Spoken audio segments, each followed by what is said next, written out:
dia, llegia el conte que James Glowing va escriure a les golfes de casa seva. Una noia tenia malsons cada nit.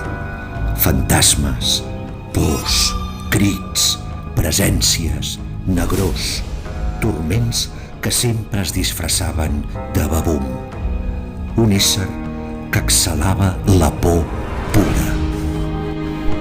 Un dia, la noia el va esperar desperta i va cridar ben clar i net: Babum, ets meu, ben meu. Quan va dir això, la foscor es va anar desdibuixant i una llum clara va il·luminar la seva habitació. Ella havia engolit la por.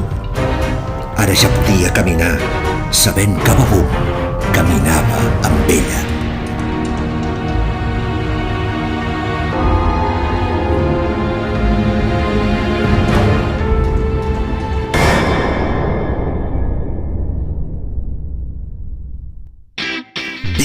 De juliol. Atsukak, la primera microsèrie que reflexiona amb els infants.